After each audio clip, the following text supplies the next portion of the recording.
We at ASEI hope you all are doing very, very well. Of course, we know that our world is in chaos with rampant layoffs, uncertain economy, and unending regional conflicts. But do we need to be a part of the chaos? Or is there a better way to navigate and scale up?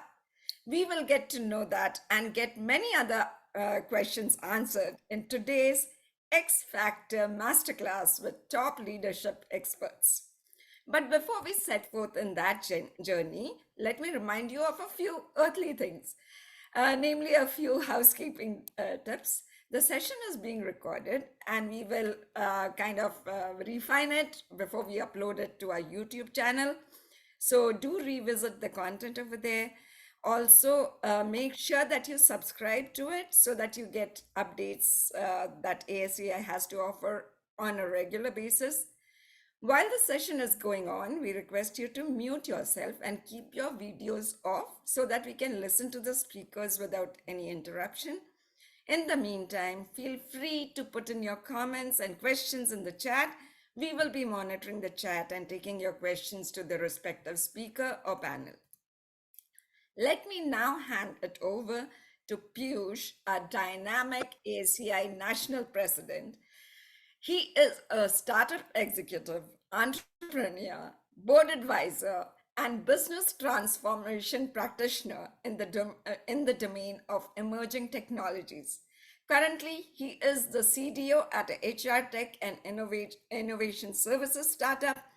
As an organizational transformation agent, he believes in combining the power of people, culture, and technology to generate outsized returns for the stakeholder. And that is what we plan to do here now. So over to you, Piyush. Thank you, Vatsala. Seems like internet problems are happening. Welcome, everyone. Hopefully, every one of you can hear me. If you can give me a thumbs up, thumbs down. Okay, wonderful. So today we are at this ASEI X Factors. This is the first time we have collected leadership coaches and executive recruiters together to talk about leadership and recruiting in these turbulent times. As Vatsala has already kicked off that topic, I want to first talk about ASEI. So a little bit about me. You can find me on LinkedIn. This is my profile, and I will not go deeper into that. But ASEI has been in existence for the last 40 years. I happen to serve as the national chair for the last 3 years, and also the founding president of the Silicon Valley chapter for the last almost 10 years. That's an organization which has taken upon itself to empower the next generation with skills in emerging technology. And typically, we deal with engineering leadership. We are an organization that also believes in Indo-US technology cooperation.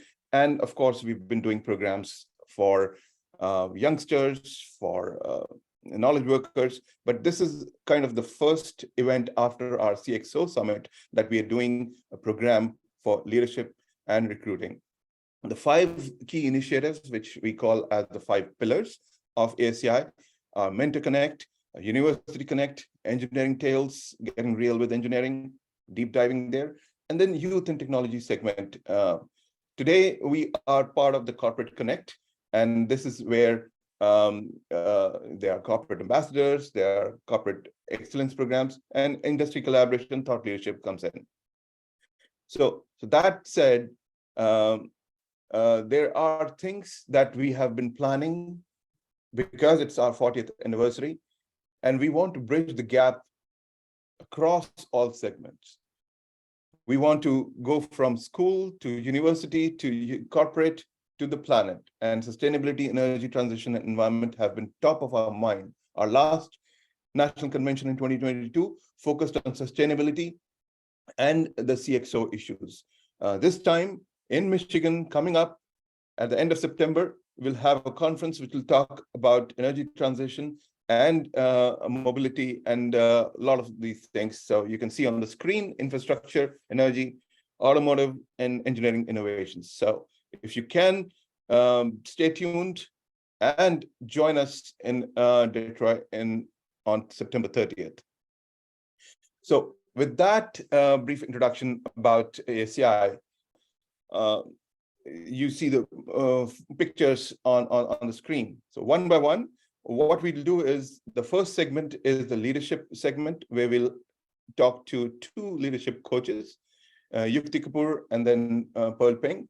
And then we'll get to our recruiting segment, where we'll have executive search consultants and recruiters who are here, and we'll demystify what it means for senior executives and senior technical talent and leadership talent. So we'll let Sham moderate that session towards the end. I'll come back again. So with that, our first speaker is Yukti Kapoor Mendiratha. She is India's leading transformational coach and entrepreneur on so many innovation and leadership awards between 2021 and 2023 that I can't even count. And Rashtriya Abhiman Puraskar is one of the highest in leadership that people in the commercial world get out in India. And she's the leadership coach and talks about the learning mindset. So unfortunately, she can't be live here, but I've kind of recorded. Once again, thanks, Piyush and ASEI for curating such an event and bringing together thought leaders who can probably put together what they know to add value to the larger audience out there. And, you know, given that I'm a leadership coach, I think my inclination pretty much automatically moved towards the direction of becoming better leaders, and what does it take for us to do that.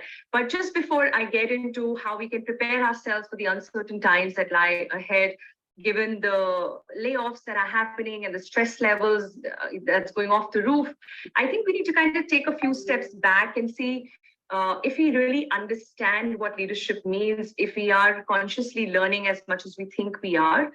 If you could allow me to challenge that, it might in itself be a huge value for us to spend time together right now.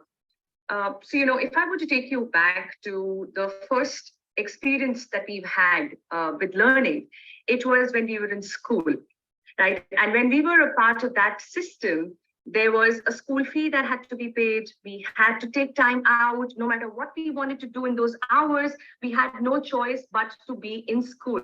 We also needed to put in the necessary efforts to crack those exams and prove that we've got the concepts right before we could be upgraded to the next level. The reason why I'm bringing this to your attention again is because that's when learning actually happened, given the fact that we put together three most important learning resources: time, effort, and money. Now, as we grow into adulthood and we pick up these leadership roles and we start becoming successful at that, a part of us wants us to keep learning. And so we feel that a webinar once in a while, a course sometimes, one or two books here and there will fill up that gap, that learning gap, which we feel often, and we think that this is like a quick fix. And at the same time, it makes me believe that I am in fact a lifelong learner, and it's not just a hashtag I use on LinkedIn. But I want to take that comfort away from you for a bit and challenge you on that, unless you are consciously bringing in those three resources even today in your life, which means that you have a learning strategy in place. Learning strategy includes creating a budget for your learning, which is the amount of money you're willing to spend every year in conscious learning. Let me put this out the way it is. Learning that happens by default is not real learning. Learning has to happen by design. It has to happen consciously, especially if it's about leadership learning, because leadership skill is a life skill. It's not restricted to how senior you are in a corporate environment. It's not even about you being in a corporate environment. No matter what you do, where you are in your life, you have an opportunity to act as a leader. And for that, you need to learn what it takes to be one. So money is one resource that needs to be planned. You need to have a budget, and every year it could be a percentage of what you earn. It could be a fixed amount, whatever works for you. The second important thing is to assign some time to your learning. It cannot happen while you sit on the couch on a Sunday lazy afternoon and you think, all right, it just happens to be a pop-up on my screen and I don't mind attending this session because I have nothing better to do. That's not a learning strategy at all, and I'm sure you would agree with me there. So we need to allocate time to it. I know you and I are busy professionals. It's not as if we have the luxury of time and can give like 6 months, 1 year, 2 years again into our education to upgrade ourselves. Yet there are opportunities that exist. It could be a self-paced learning. It could be a commitment to a course which allows you time to reflect. It could be a hybrid solution. There are multiple options available today. And the third important resource is your own effort. There is no shortcut to it, absolutely none at all. We need to put in the necessary effort. We need to have a structured approach towards learning. Again, I will say, especially when it comes to leadership. Leadership, to my mind, is a responsibility for an individual. It's a personal responsibility you take upon yourself to become a better person so that you can lead a group of people in the most effective manner. You have a direct impact, not just on people's career when you play a leadership role, you have a direct impact on their life. And that's a huge responsibility, as responsible as it is to be a parent. We all feel that responsibility because we believe that the future of my child is dependent upon my ability to earn today and provide tomorrow. But I think that the responsibility of a leader is nothing less than that of a parent. You're responsible for the future of people you are leading as well, because the experience they will have with you will give them a lot of learning in terms of understanding the kind of leader they want to become or will become in future. With that understanding of responsibility, let's look at the existing challenge at hand. What we are seeing everywhere around is increasing number of layoffs, not just in one industry, but across multiple industries. Hiring has slowed down tremendously. The biggest impact seems to be at the CXO level, senior management level, where the salaries are high, the lifestyle is very difficult and different, to deal with. And so it's not so easy for us to settle back in and start eating out of our savings. What causes a bigger impact or bigger damage is the mental exercise that goes on and the anxiety that starts developing. I want to remind you of the fact that future was never predictable. The whole idea of future is that there is uncertainty to it. There are elements of future that we cannot see. We can only predict, and prediction is as good as our own experience and also our mindset and attitude. It's not just the data that prepares us for tomorrow, it's also the mindset with which we look at that data. If you see that in your particular industry, the numbers are only going down south, it's when you need to build in a very important trait of a leader, and that is courage. Courage to pivot, courage to become a student again.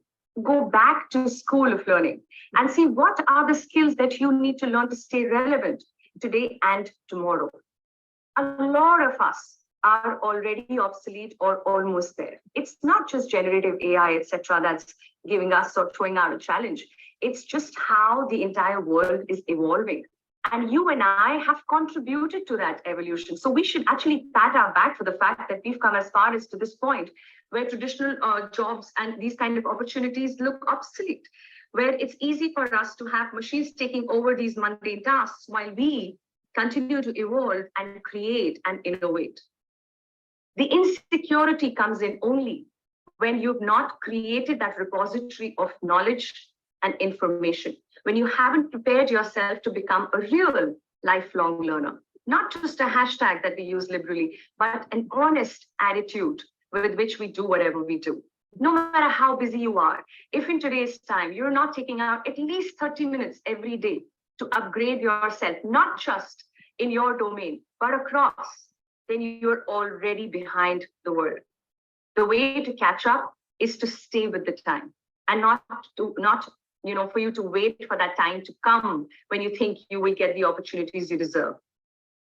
Let me share this the way it is again. I think we can never blame anything or anyone when we don't get what we deserve. The only person to blame is us ourselves. We need to work towards what we think we deserve. And that takes a lot of effort, some time, and money as a resource, so that we use the right learning source and we utilize our time in the best way possible. Going back to learning strategies for a bit, as much as it's an individual's plan to create one, learning strategy is listed as a skill in the top 10 skills released by World Economic Forum, which we must attain by 2025.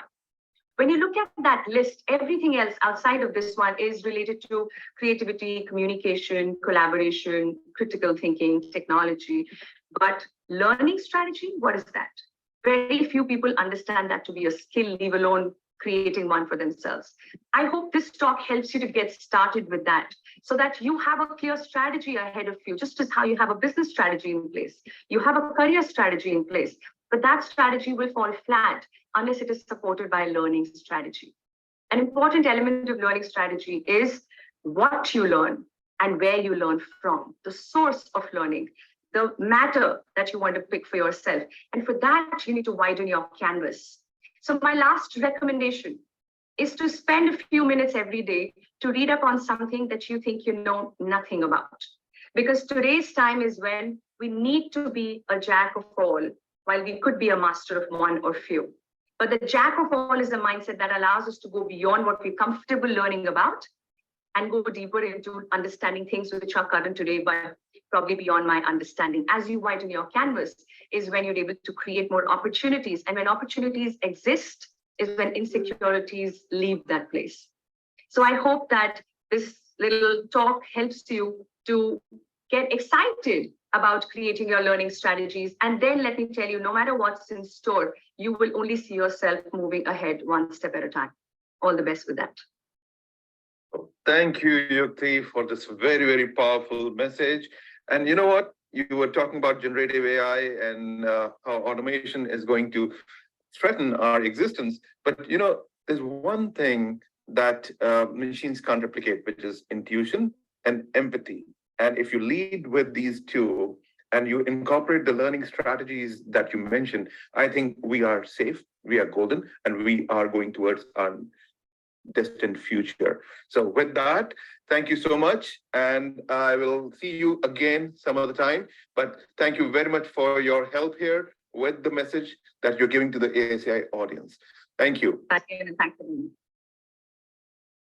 A message from a friend from India, Yukti Kapoor Mendiratha, and collaboration with her is always a pleasure.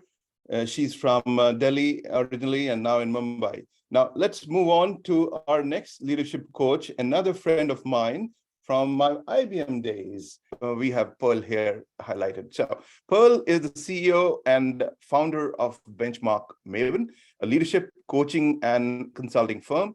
She is a strategist and advisor to C-suite execs, business owners, entrepreneurs, and leadership teams with more than 35 years of combined experience and at Fortune 500 corporations, including IBM, after earning her MBA. And Pearl is multilingual, multicultural, and a very accomplished leader herself. She's a public speaker as well. And she is the host of a podcast, as well as author of best-selling books on Amazon.com. So I'll just leave the introduction here saying I had the pleasure of working with Pearl almost 20 years back in my IBM days. But this is the first time we are collaborating online here, and she graciously accepted when we had a churn in one of our speakers last evening, and she's here. So with that, Pearl, take it away with your brief message. All right, well, I really wanted to kind of echo what the previous presenter has presented on the learning strategy part. Clearly, that's very, very important as we carry on our life's journey. That said, though, right, given the current situation, the whole learning strategy is best aligned with whatever your kind of life purpose, so to speak. So I wanted to call out that purpose. What's your life purpose, truly, as you are leading in different situations and ways? There's also various leadership styles that you perhaps wanted to consider, because one style might work really great in one way, and there are other styles that are totally needed. This is where all the collaboration comes into play. So in my services, it's about team coaching, and we definitely would want to coach a lot of the team leaders, as well as the senior and upper sort of tier of a leadership, because of the impact and also the way it can influence and help shape the organizational culture. So that's basically what Benchmark Maven is doing. And we have several team coaches that are dedicated to work toward that. That said, a team, even though there's no I in the spelling of the team, is made of individuals. So there's this identity. Each and every individual needs to consciously and constantly culture and cultivate, and in a way, in alignment with the learning strategy, right? Gain clarity on the purpose that you are to serve in your life, and beware that your own ego or yourself could be the worst enemy. And this is where the coaches come in. So I'm going to just kind of stop there. If there's any questions, I'm here and I will be answering questions in the panelists when we get to the Q&A section, Piyush. Thank you, Unless Pearl. you have more time for me. I hope everybody is able to see the LinkedIn picture, and I encourage you to connect with Pearl and our speakers here via LinkedIn. I'm not paid by LinkedIn, by the way, but this is something which has emerged as the most important networking tool in professional circuits. And even when I go to high schools to give talks, I ask them to create a LinkedIn profile, and then I'm reminded that you have to be 18 in order to be able to create a LinkedIn profile. But I think they have lowered it now to 16. So anyone out there, a parent, please encourage your kids to have a professional profile. And of course, if you are into computing, GitHub.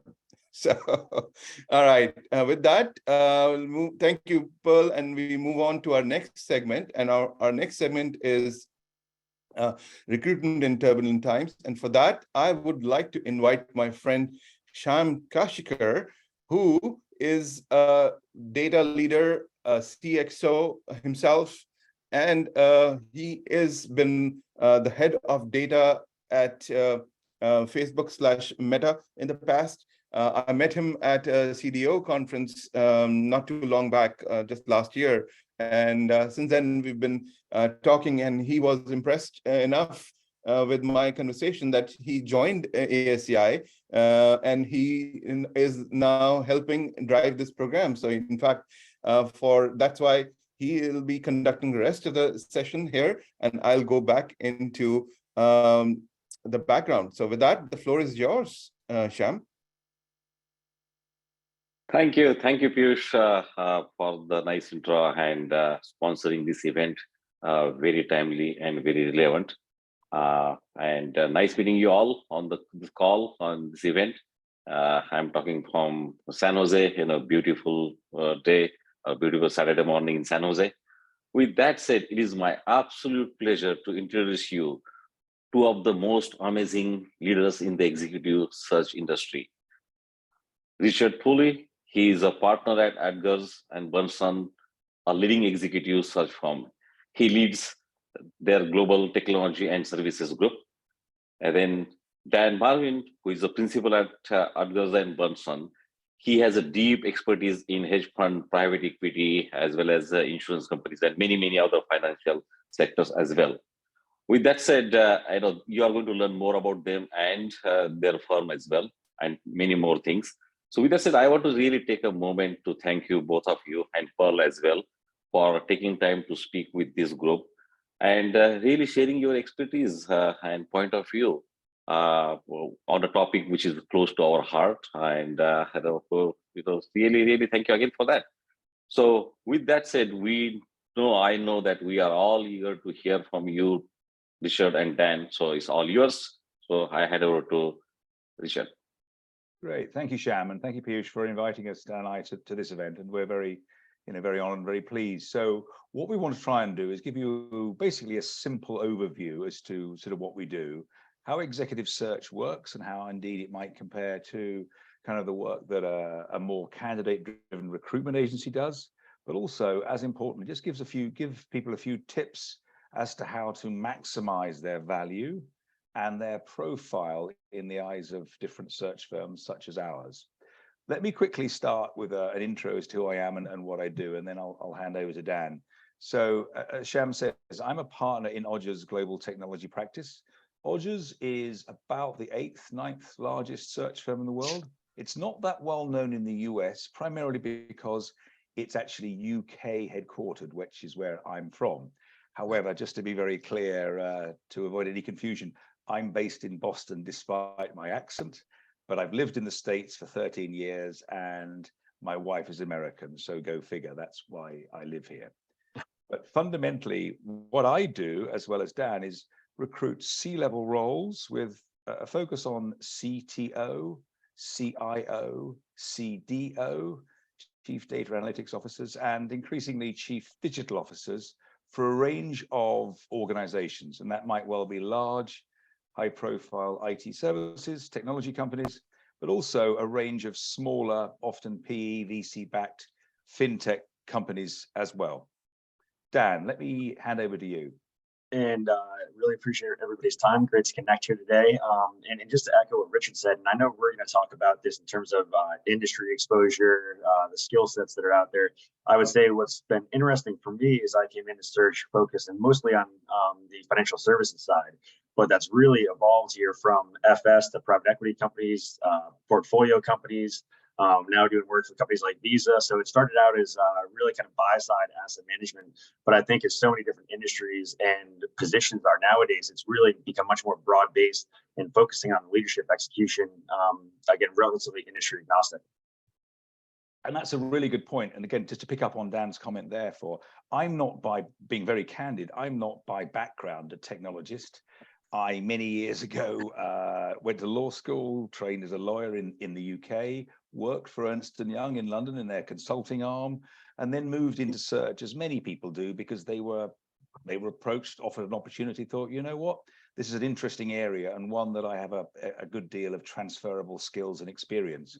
And my career path over the last 13 years since I've been in the States has evolved through working for a very large, high-profile executive search firm called Heidrick & Struggles, before joining Odgers, where I have more flexibility and freedom to kind of do, I guess, a little bit more of what I want to do and Dan wants to do, which is develop our own profile in certain evolving high-profile areas, which, hey, as I've mentioned, include the whole use of data and data monetization, but also increasingly AI and how that impacts the world as we live in. And blockchain infrastructure as well is a big growth area for what we're doing, as well as digitization of assets, tokenization of assets. So these are all highly topical, highly valuable, highly high profile areas, which are still somewhat nascent and still somewhat embryonic and evolving. And part of what we're doing is basically building our own expertise in those particular domains. Before we go any further, would it be possible, Sham, just to pull up the 2 or 3 slides that we pulled together, which is hopefully will save us time in terms of what we want to talk about today. Let me take the first 2 points, and then I'll hand across to Dan to talk about how do executive search firms find candidates. But in simplistic terms, what is an executive search firm? Fundamentally, it is a recruitment firm that is client-led. So it works on an exclusive basis on behalf of a particular client. So Dan has already mentioned an organization like Visa. Well, we win a piece of work with Visa to hire a high-profile chief data officer or chief analytics officer or whatever. And that is an exclusive search for which that client is paying us on a retained mandate basis. So therefore, we are a client-led organization versus a candidate-led organization. And that's the fundamental difference in simplistic terms between what an executive search firm does and a more candidate-led recruitment agency. And I've worked for one of those in the past in the UK, so I understand the difference. And both sets of organizations have a very valuable role to play in the whole of the recruitment market, without question. It's just that we wanted to highlight the slight differences between the two. So just to pick up again on the executive search firm method, that is very much client-led, where the organization, i.e. Dan and myself, will approach individual target candidates within target organizations ourselves, who won't necessarily be looking to move, but nevertheless are interested in what we have to say. So there's a fine line, therefore, between being suitably attractive with one's proposition, but without being pushy or trying to be too salesy here. And again, that's something that I think is a criticism that's sometimes leveled at recruitment firms. They can be a bit salesy. They can try and be a little bit too pushy to push an opportunity they might be working on. So what we try and do, therefore, is, and this is partly why the client pays us, is a more of a detailed approach, which will involve pulling together, when we win a search, a detailed position profile, a target strategy, in other words, the kinds of organizations, the kinds of candidates that we want to approach, and then beginning our outreach to those individuals, which we tend to do ourselves, therefore. So on that note, I'll hand over to Dan just to give you sort of one or two insights into how we as an executive firm go about finding and approaching candidates. Yeah, I think it's an interesting point, and it's changed drastically over the last 10 years, and even more so, I would say, over the last 3 years here with COVID. I mean, 10 years ago, really, you'd have an individual like Richard or myself who would just have, whether it be a spreadsheet or a contact list, and that was really kind of the bread and butter of executive search. LinkedIn obviously changed the game massively. I know that's starting to come up here today, and I cannot agree more that it's a massively important tool. I think at the end of the day, it needs to be remembered it's not the only tool out there, and there's other aspects we use, which is why we're brought in, because it's not just LinkedIn search. However, it's really the kind of the starting ground, I would say, for the majority of projects you're going to go after, just because the insights you can gain, and also the add-ons now. I mean, you can get, for better or for worse, you can now get cell phone numbers and email addresses, and you basically have kind of a one-stop shop, I think, in terms of the management. So I would say the biggest thing at the end of the day is kind of starting with the kind of LinkedIn or kind of database searches. But really, at the end of the day, the kind of value add here as well, though, is the kind of sourcing and conversation. So there are a lot of individuals out there, I would say, but kind of building up the Rolodex and being in front of individuals and knowing you're on radars of different executive search shops is definitely a great kind of proactive way to make sure that you're out there. Yeah, that's a great point. And again, just to come on to that, dovetails nicely into the next point. How can an executive maximize their chances of being approached by an executive search firm? That is obviously one of the fundamental factors that we're discussing today, and that's crucial. And again, what I'm going to say here, none of this is necessarily rocket science. It's just getting the core basics right and maximizing that person's what I would call their profile within the market. Well, how does one do that? Answer: a number of different ways. The most obvious one is making sure that their public profile is as up to date, but also impactful and as valuable as possible. So therefore, making sure that one's profile on LinkedIn is succinct, is continually updated, has areas where one is highlighting clear achievements that are going to be, if you like, picked up on by an executive search firm that is looking to approach individuals for a particular role. Now, that helps obviously in terms of, do they work for a relevant organization? Have they got the relevant experience? But most importantly, are they highlighting areas of highly transferable overlap? So that could be, for example, that they've led or been significantly involved in a digital transformation exercise, or even an IPO, or they have led and restructured and built an IT function, or a software piece, or whatever. It's just the making sure that those key attributes hit the reader straight between the eyes. Now, that's a very obvious thing to say, but it's amazing how many people don't, for no necessary fault of their own, they're not as savvy as they might be in terms of making sure their own profile and their own particular personal brand is as impactful as possible. Now, on that note, we've talked a little bit about LinkedIn, and I want to kind of highlight that a little bit more, because That is obviously increasingly now seen as one of the most viable and productive sources of finding new opportunities. So when we talk about how does a job seeker best use LinkedIn to find a suitable opportunity, again, the key to this is making sure that they are trying as far as possible to look at this strategically. So what does that mean?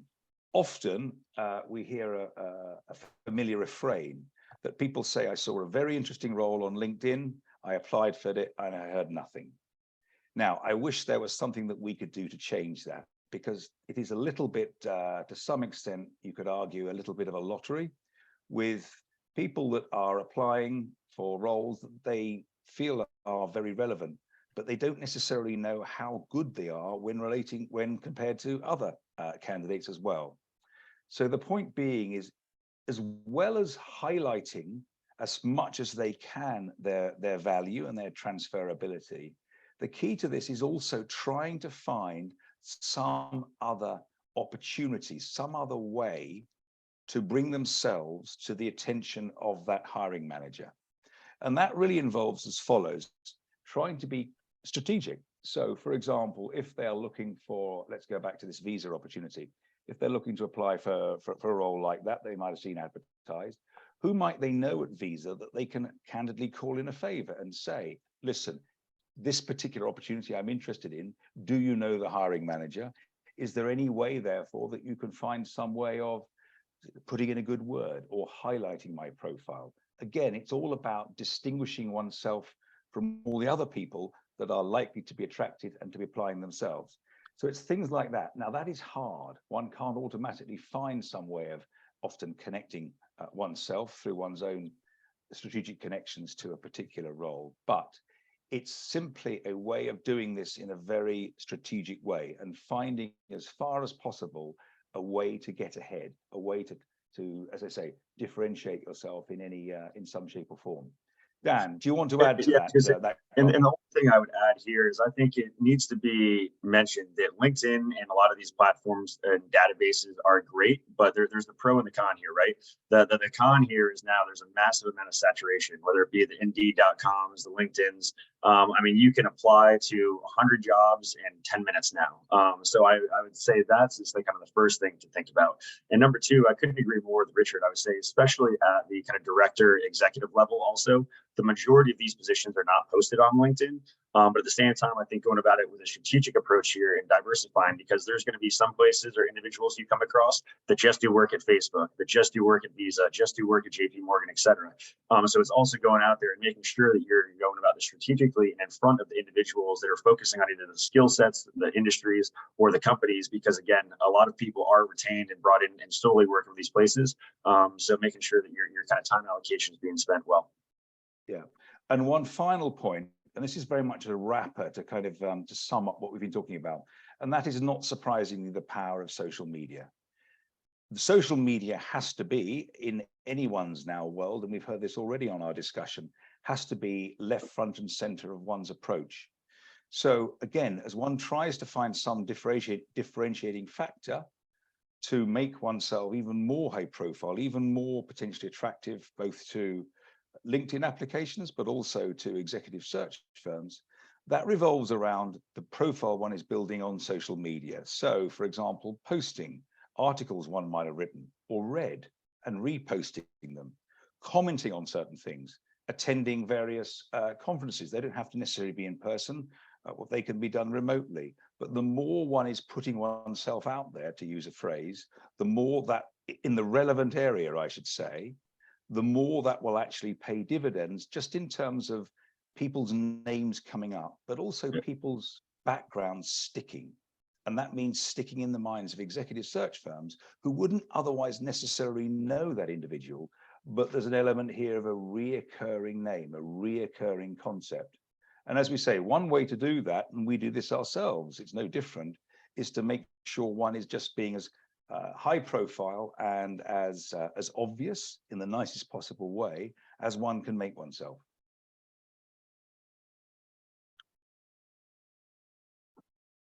So hopefully, Sham, that gives you an overview as to how we go about doing things and the sort of tricks of our trade as well.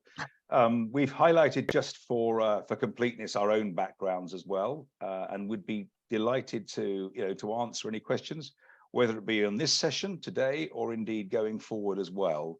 The most important thing is putting a face to a name, and that applies for in all different aspects, and that's why it's so so helpful and encouraging and positive for us to be involved in today's panel discussion. And then finally, I've just highlighted a little bit more an overview of Odgers. As I say, it's particularly well known in the UK, where it's headquartered, in Europe and Middle East, Africa, and Australasia. In the US, as I say, it's a smaller firm, but we are expanding, and that's one of the reasons why I joined the organization, as did Dan as well. Great, so thank you very much for that, and we would say be welcome to answer any questions that you might have at any time. And Sham, look forward to following up now with the panel discussion. Yeah, thank you, Richard and Dan. This is fantastic and very, very helpful. So I would like to have a couple of follow-up questions for you all three, Richard, Dan, and Paul. And I think some of the topics you already covered in your fantastic introduction, and how the social media works and how to really optimize your LinkedIn, and more importantly, the critical aspect of the strategic networking. That is phenomenal, and that is my own experience as well. So with that said, I would like to go a little deeper on one of the questions you already partly covered, but how do you go about finding the leadership opportunities in this term, like in this difficult situation? And what I mean by that is, you can go to LinkedIn or Indeed, but I think Dan, you mentioned one comment that hey, not all the jobs are posted. Yep. So beside your networking, are there any others like site like executive search firm? I get pinged by many of them, and that hey, sign up for this, sign up for that. Would love to hear from all you. What's your advice there? Dan, do you want to take that one? Yeah, I guess the biggest thing here is more kind of the time and time spent here. One of the video early on talked about 13 minutes a day going out and increasing your domain. I think that in terms of kind of career progression and opportunities, you also need to be spending a fair amount of time. And I think that again, LinkedIn and these platforms can be creative and should be used, but it's not the end all be all. I think at the end of the day, you need to have a mix here of using some of these technologies, but at the same time, the old grabbing a cup of coffee and being proactive and meeting on that front really is what drives, because again, I don't know what it is, but I'm going to say that 90-something% of the searches I work on are not posted out there. We have job specs, have conversations that's shared in terms of networks, but this is not out there on the web. So I think, again, you need to be proactive and strategic here, whether it be talking with peers or talking to others in terms of who you should be in front of, whose desk should you be on. Because again, for better or for worse, search, like a lot of businesses, is also very saturated. And there's a lot of individuals out there, I think, that do it well, a lot that don't. And I think that, again, going through your networks and having conversations and being proactive and direct, making sure you're in front of the right people is really everything. Yeah, and just to pick up on one of Dan's points here, it is about it's finding a fine line between being proactive and being pushy, but not at the expense of being annoying and irritating. Yep. Because Absolutely. we all know what it's like, and that is often a really difficult balance here, because like we said, one has to make oneself that bit better, that bit more visible, that bit more high profile than all the other people out there. So of which there are many Richard Pooleys. I have to make myself to try and be, say, that little bit different, that little bit more marketable, that little bit more rememberable, if that's the right way of putting it. And to do that, it is simply a question of perseverance and never giving up. But there is a tendency, and this is human nature here, and I fall into this trap just as much as anyone else here, to try and therefore be proactive without necessarily thinking through everything I do. In other words, evaluate everything one does. So my point is as follows, and it's a classic hub and spoke analogy that we use here, making sure that you have a clear view as to what your hub is. What do you want? What is the next role you want here? Now, you can have more than one hub, obviously, but then the point is going about this in a very methodical, systematic way, making sure once you've identified your hub, that everything you do is a spoke, is actually proceeding down a particular spoke towards that hub. And then making sure at the same time, on a very regular basis, you are evaluating and really re-evaluating how you're getting on. Because there's a tendency here to think, oh God, I need to do this very, very quickly. How do I do it? I will throw as much mud at the wall and hope that some of it sticks. And we all do that. That's human nature. But the point being is to, again, look at this in a very, very methodical, systematic way. This is a full-time project. Yeah. But make sure that one is going through on a kind of weekly or bi-weekly basis, evaluating how you're getting on. Because the important thing is when one is networking in particular, and that involves one's own networks, friends networks, business contact networks, as well as search firms. Am I basically going about this in the right way? By sending this email, by having this conversation, am I actually proceeding down a particular spoke that I want to, or am I just basically trying my best and really not going anywhere?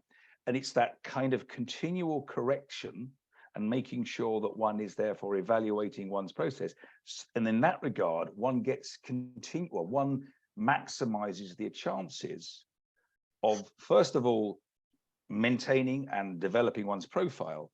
But when one gets an opportunity that one thinks, wow, this is really interesting, you are going about this not just in a methodical way, but you're well prepared for it.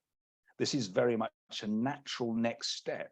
You've been looking for this opportunity, it comes along, you are as well prepared as possible, and therefore you are into your groove. You're not sort of ring rusty, to coin a phrase.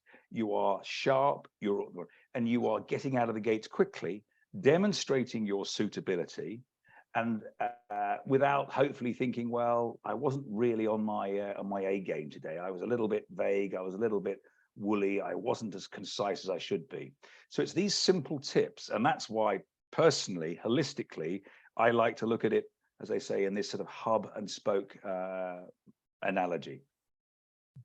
And the only thing I would add there is go through your networks, and I kind of do an ABC, a 1, 2, 3. I mean, so what are the three for the A's here? What are if you were to make a change? What are the industries, the companies or positions that are number one, ideal next step? And then kind of B, these would be great. I'd be really interested. Down to kind of C, potentially, but maybe not to put so much effort here. And then the 1, 2, 3. Who are the people in my network that can either make decisions, hire people, or know people? So let's say Sham's an A and 1. I really want to go over to Meta, XYZ, and who do I know over there? Sham is now somebody you want to reach out to and have a cup of coffee, go through your network and be strategically, because you can't be having 100 coffees a week for multiple reasons.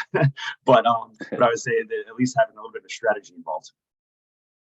Perfect. So That's those very are- nice. And Pearl, yep, I was about to ask you. Okay, please go ahead. Thank you. So those are all really, really wonderful points. The timeliness or the timing, right, to do job search is really not wait till you, oops, you need to do that, right? It's really about where you already stand. Even you feel comfortable, you're great at this, role, we love it and so on.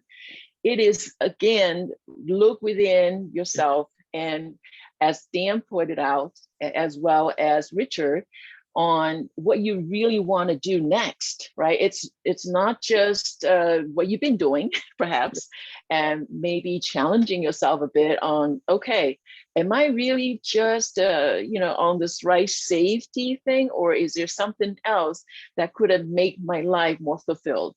So that's where kind of leadership, it's your self-leadership, so to speak, right?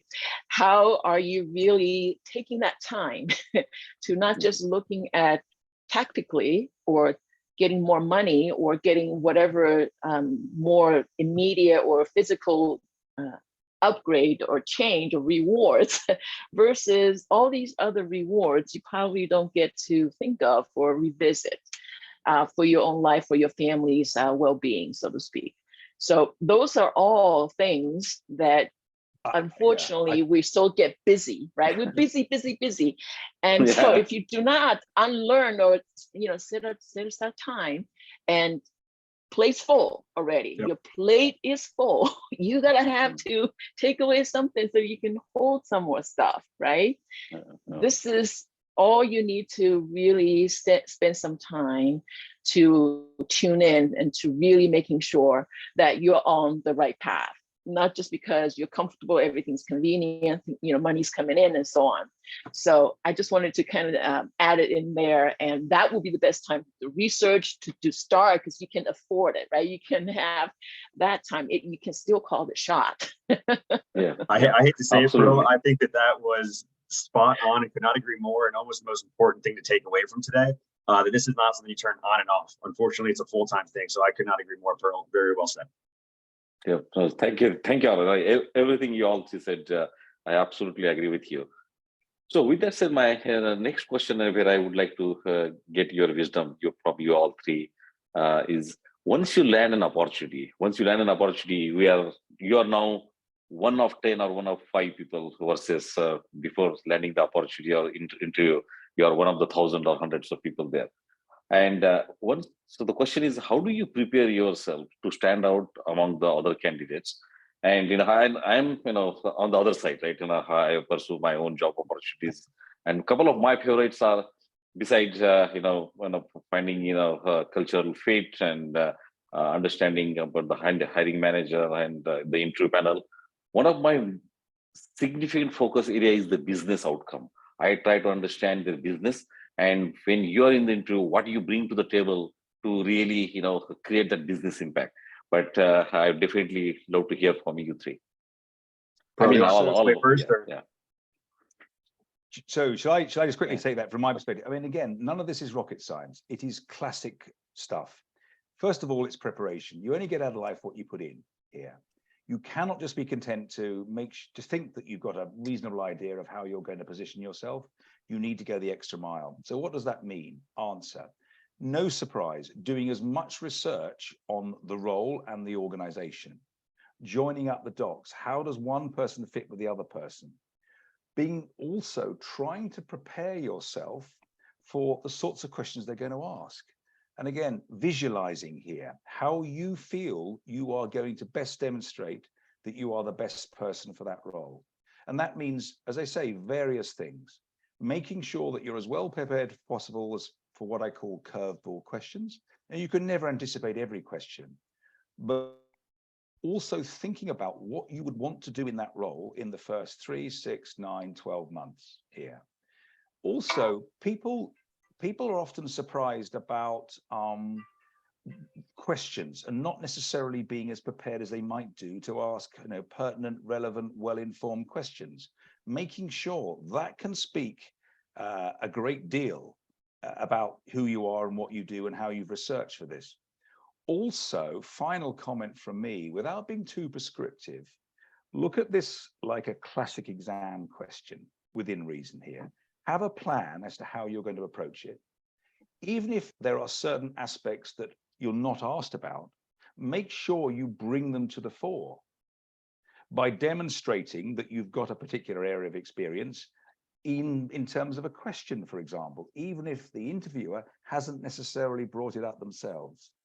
Again, it's the element of taking the game to them. So you feel whatever happens, when that interview is finished, you've given it your best shot and you've made every point that you wanted to make, even if the interviewer didn't ask you the relevant question. Thank you. Dan, you want to share? I think that was pretty well said. There's nothing really else to add here. The one thing I would, I guess, add is try to show up with something of value here, a little nugget. You're not necessarily going to be telling them how to change their business model or what they should be investing in, but I think by having conversations with peers and doing a little bit of your own research, showing up with a little bit of a nugget, showing that how kind of invested you are. Also, I mean, technology is changing every day now, right? But just having a little bit of an opinion here of a value add, I think also goes a massively long way and shows the proactiveness. Thank you, Paul. So just one quick thing, I wanted to call it out because Richard did talk about that, which is studying the organization, right? Studying the role. And I would call that out explicitly as well as studying that industry and the ecosystem that organization sits in, right? Where is that trend of the industry, the organizations in, and what would be perhaps you uniquely see something that you might have something that is not quite called out. That could be something to also invest time to understand and bring to the table when the timing is right. Absolutely, absolutely. In fact, my own experience, say when you want to prepare and you want to really study the organization or the business, it is not 1 or 2 hour job. You have to spend 10, 15, 20 hours to really, bring the meaningful insight and ask meaningful questions. But with that said, it's a fantastic, and thank you very much for sharing the insight, which is going to be very, very valuable. And I know that we have only 3 minutes left. I have many more questions, but I would like to see if there are any questions from the participant. And Piyush and Vatsala, what's the logistic there? Thank you, Shyam. Yes, there are a lot of questions which are coming from the audience as well. That's why I raised my hand, but I have seen Kumu Gupta's hand up for quite some time. So Kumu has a question, and then in the chat, I've seen a question which talks about, I work for cleared industry, not revealing too much on social media. What should be my approach? This is from DK. Then we'll go to Kumu. Sorry, could you just say that again? I didn't get that. So they are from a cleared industry, basically in the defense sector.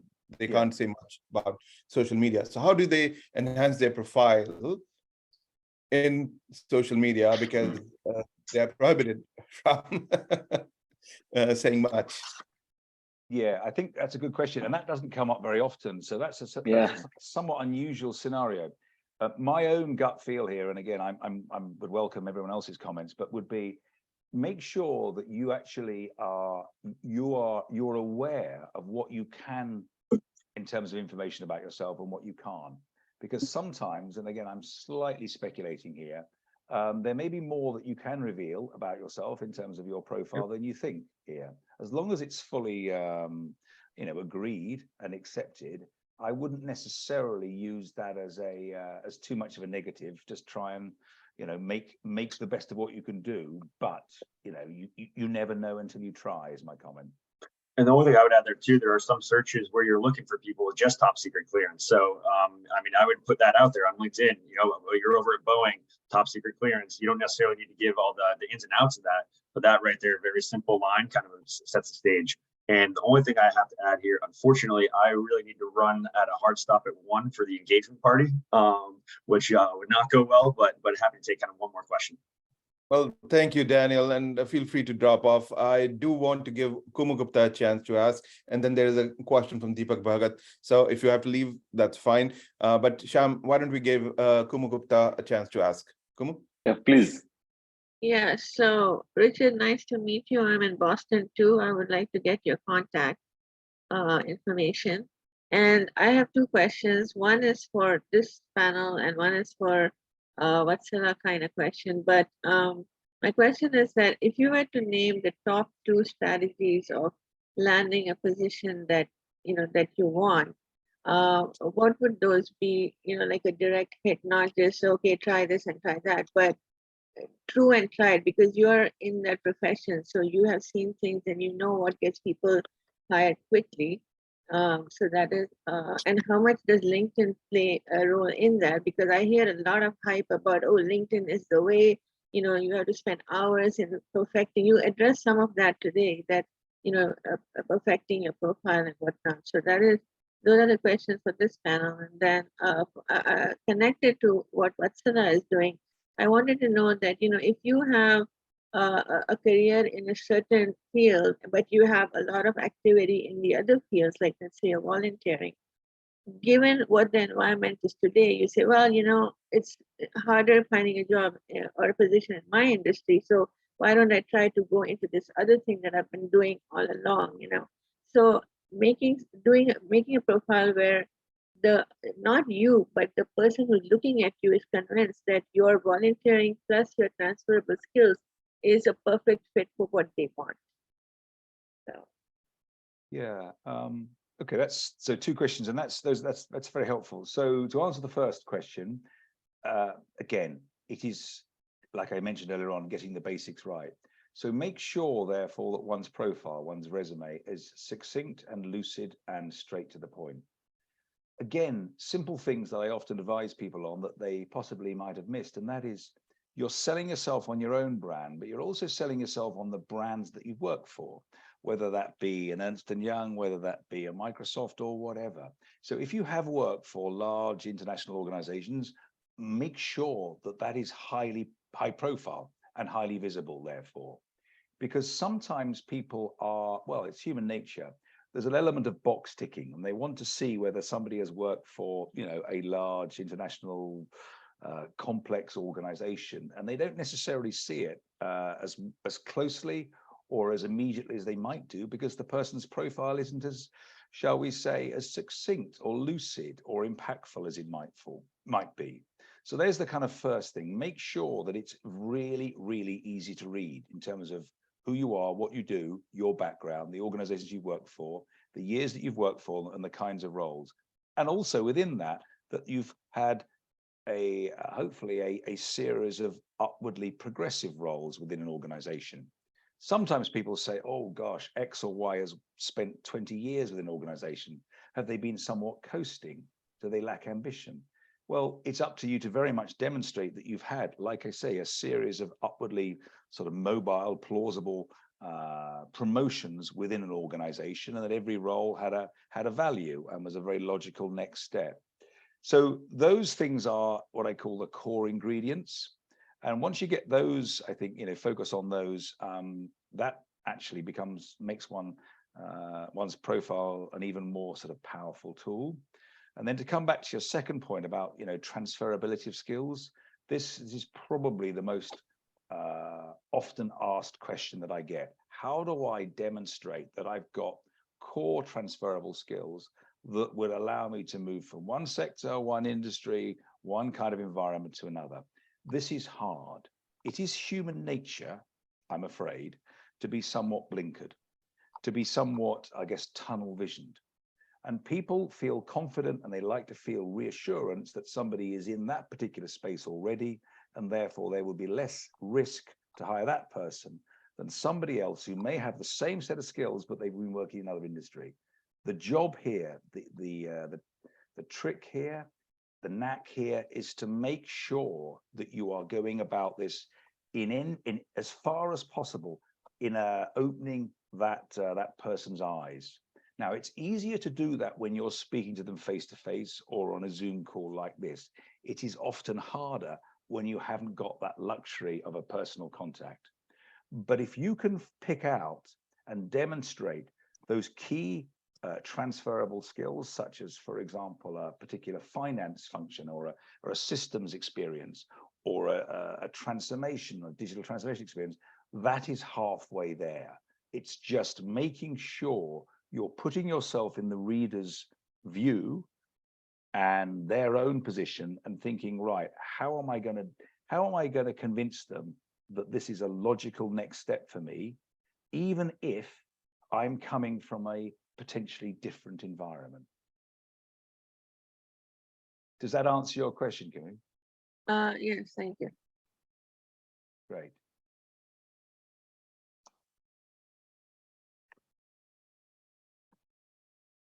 Piyush, yeah, Thank go you, ahead, guys. Saraya. I This think has you been are an amazing already over there. discussion.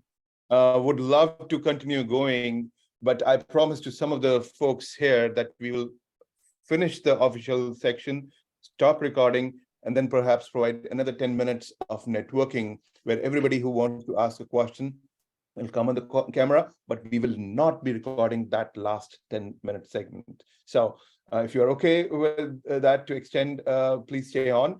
But I do want to cover some official business. So first of all, my official business here is to thank Sham for coordinating this panel discussion.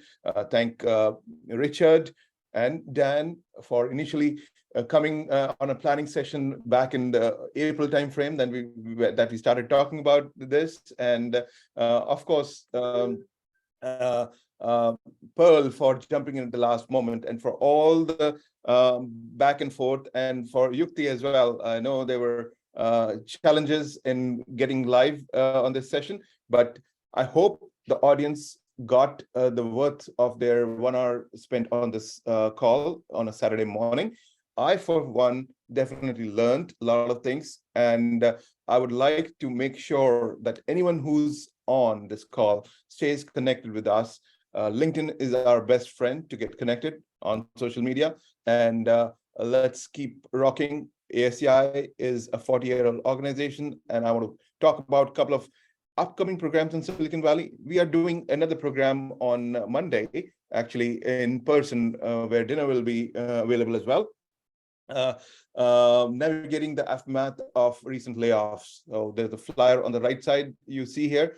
There'll be an attorney, and there'll be a provost of a university speaking along with me. So that's a session on Monday evening at 6 p.m.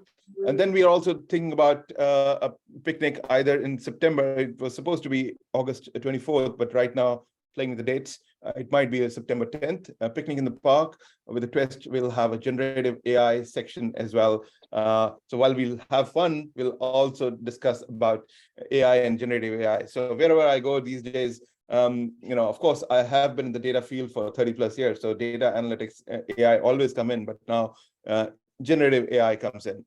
Finally, and we have the 35th National Convention. Once again, a reminder for Detroit, book your tickets. It'll be an amazing 40th year celebration, and this is the 35th time that we are meeting as a national. We have a lot of chapters around the country, and this is the time that we encourage everybody from all chapters to gather together at one location, and it's less than 2 months away. And then we continue to do University Connect programs in different chapters, Washington, D.C., Dallas, as well as in Silicon Valley, where we have the University Connect program in full swing. And that'll be in October. And then the Mentor Connect program, cohort for 23, will be wrapping up with a panel discussion. It's a 6-month dedicated program that our members, senior members, are paired with junior members, and for 6 months the aspiring leaders talk to established engineering leaders on a monthly basis or a regular schedule, and at the end of those 6 months they come back and give how that interaction went. So that's our Mentor Connect program, and that's another reminder, ASCI Con 2023, September. And of course, our objective and mission to empower the next generation. So with that, Vatsala, if you can please stop the recording. And once again, thank you all for being here. And then